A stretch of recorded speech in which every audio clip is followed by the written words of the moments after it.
Hello, everyone.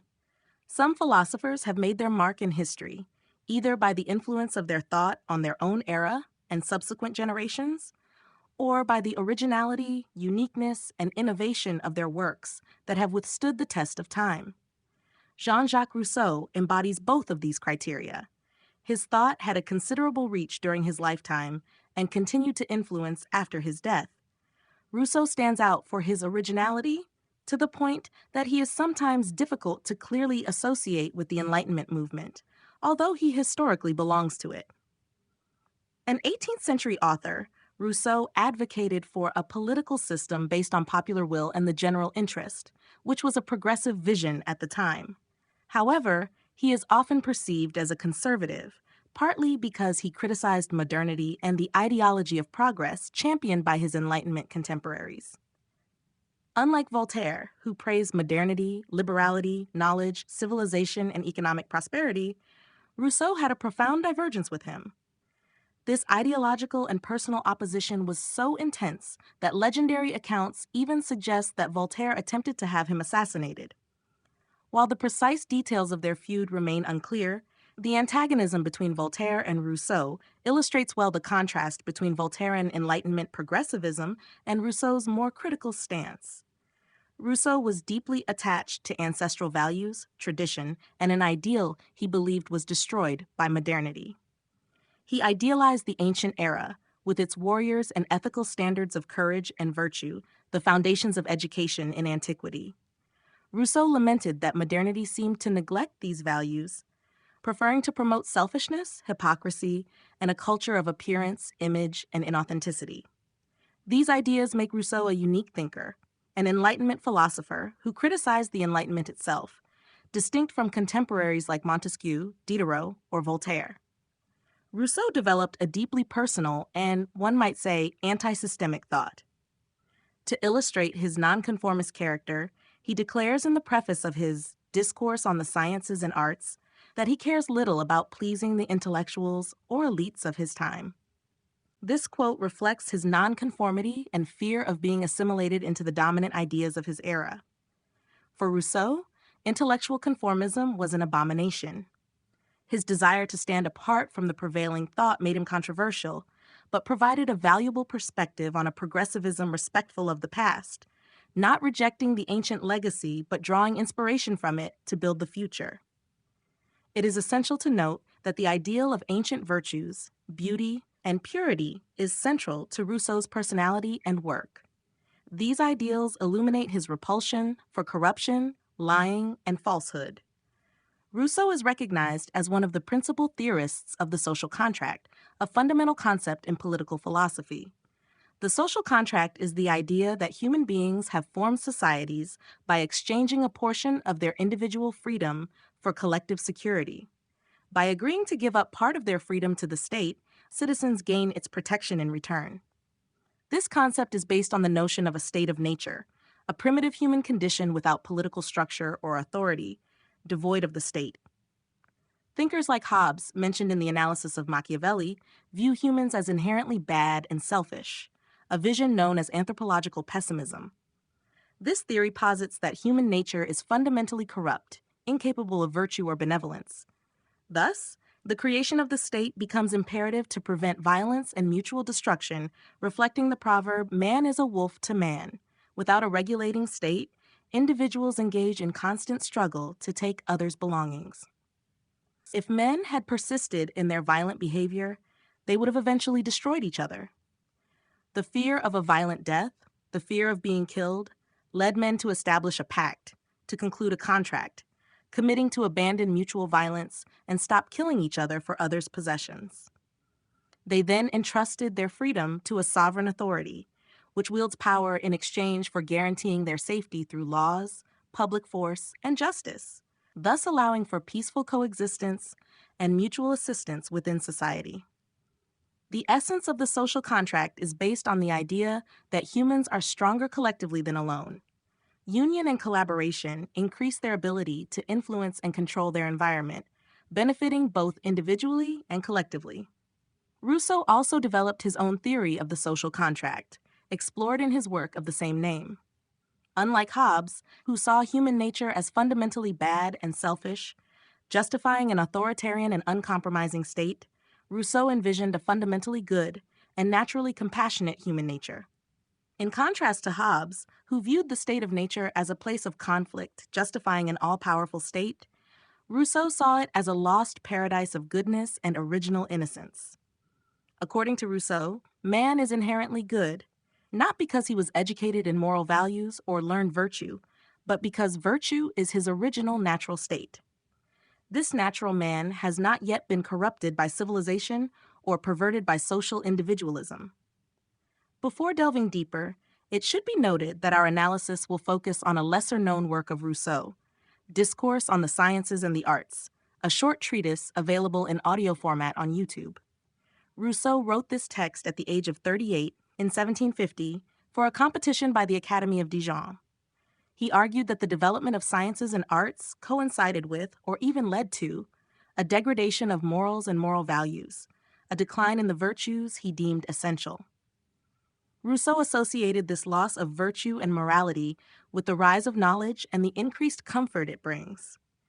This perspective stirred reactions among Enlightenment thinkers who saw in the advancement of sciences and arts a liberation of man, a release from his tutelage. Rousseau's approach, which saw the increase in knowledge as having a negative impact, was unique at the time. He clearly expressed this idea, stating that the sciences, letters, and arts, far from liberating man, instead spread flowers over his chains, pushing him to love his enslavement and forget the original freedom for which he was born. According to Rousseau, man is naturally good, but his goodness is not the result of moral education or learning of virtue. It is rather inherent in his original state, before civilization and social individualism corrupted him. This video focuses on Rousseau's Discourse on the Sciences and the Arts, a lesser-known essay in which he argues that scientific and artistic progress, while increasing well-being, comfort of life, also contributed to weakening human vigor, resilience, and virtue. Rousseau contends that man is more virtuous in the natural state than in the modern state, because in nature he must rely on his strength, courage, and virtue to survive. He cannot hide behind the facades of social hypocrisy or manipulation. Natural survival criteria give no importance to social status or reputation. In our comfortable society, the need for courage, virtue, and vigor fades, and sometimes the most virtuous are crushed or marginalized, particularly by ruling classes like the bourgeoisie, whom Rousseau severely criticizes for their hypocrisy and superficiality. He condemns their focus on appearance and status, considering these privileges as artificial, fruits of a loss of virtue and resort to cunning and manipulation, the opposite of the heroic ideal of antiquity.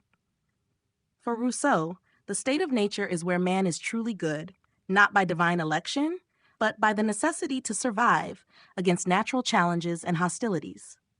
Unlike the social state, marked by learning manners and conventions that are merely forms without real substance, the natural state requires man to directly face the brutal reality of existence. Man's virtue, according to Rousseau, comes from his primordial condition, shaped by his material circumstances of existence. The simplicity of man in the state of nature, devoid of knowledge, culture, or technical skills, is not seen as a weakness but as a strength representing original purity. Rousseau criticizes culture and social, ideological, or political constructions that generate a false sense of superiority and domination over nature. For Rousseau, the illusion that man, through his knowledge, could dominate and exploit nature for his profit is not only false but also destructive, leading to decadence. This radical skepticism about progress invites questioning its very nature. What do we mean by progress? While the focus is often on material or technological progress, or even on the advancement of freedoms, moral and virtuous progress is neglected. Rousseau questions whether replacing physical conflict with judicial procedures, defamation, and political maneuvers truly constitutes progress. He criticizes the era of representation and manipulation, wondering if this can be considered progress. For him, the increase in knowledge does not necessarily imply moral improvement. He distinguishes between self-love, a natural and positive affection for one's well-being, and amour-propre, a comparison with others leading to envy and competition, illustrating moral regression parallel to the rise of knowledge. When we talk about self-love, it might be mistaken for selfishness or egocentrism, but for Rousseau, it is actually the opposite. Self-love represents an attachment to one's own life, the desire to persevere in one's existence, equivalent to the instinct of self-preservation. According to him, this instinct naturally engenders empathy and compassion towards others, concepts now scientifically supported by the discovery of mirror neurons, which lead us to feel the pain of others as if it were our own. Thus, self-love, according to Rousseau, is fundamentally altruistic and not selfish, aspiring to self-preservation without wishing harm to others. In contrast, amour propre is associated with pride and ego, a desire to surpass others, to dominate and crush them, illustrating an inability to accept the excellence of others for fear of diminishing one's own value.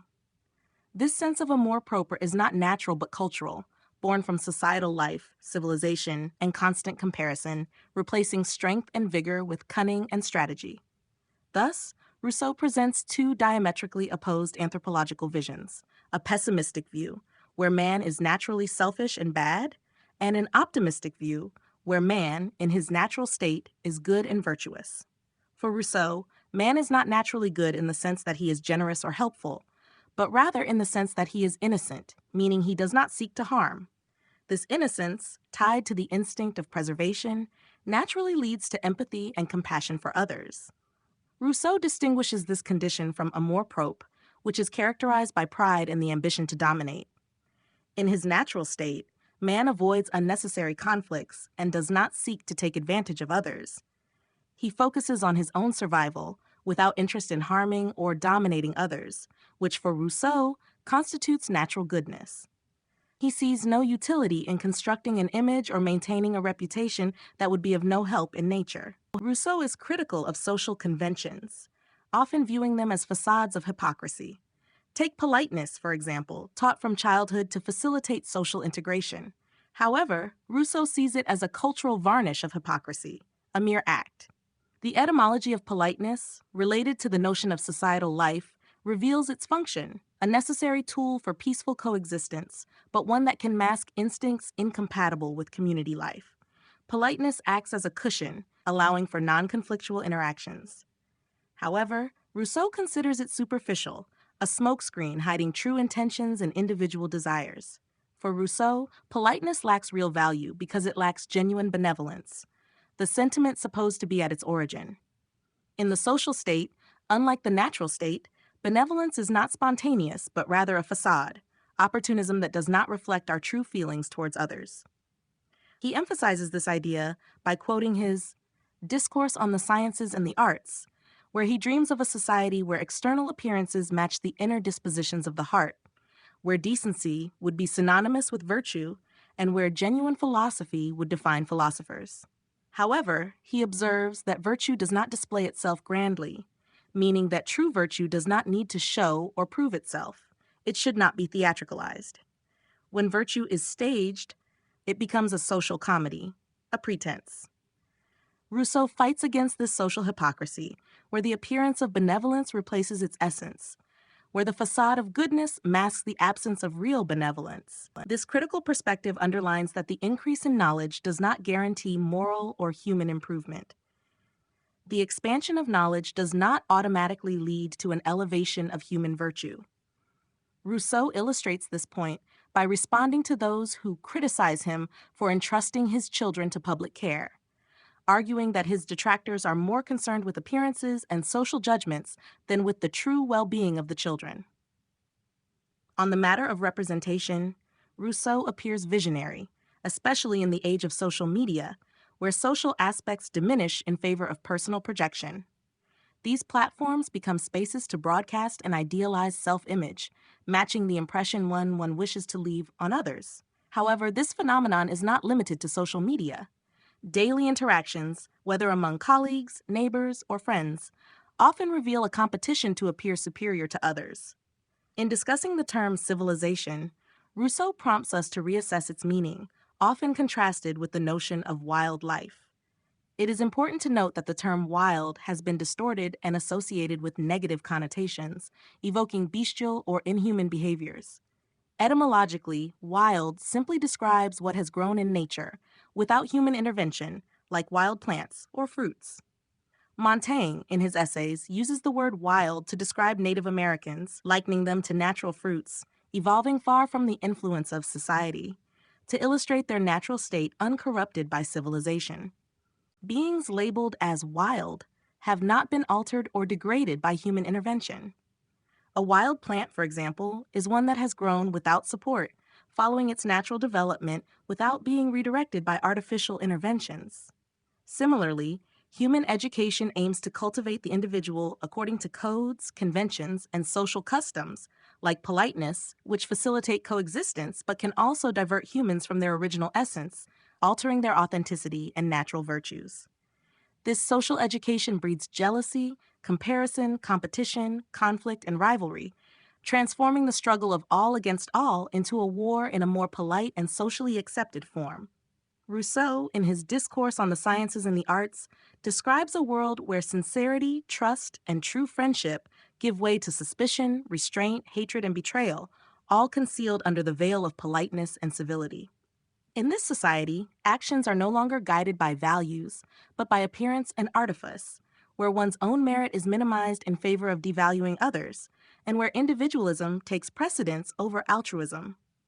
Rousseau thus criticizes a civilization where the real excesses are hidden behind a facade of virtue, a society where appearance takes precedence over essence, revealing a deep skepticism about the moral evolution of humanity under the influence of increased knowledge and social conveniences.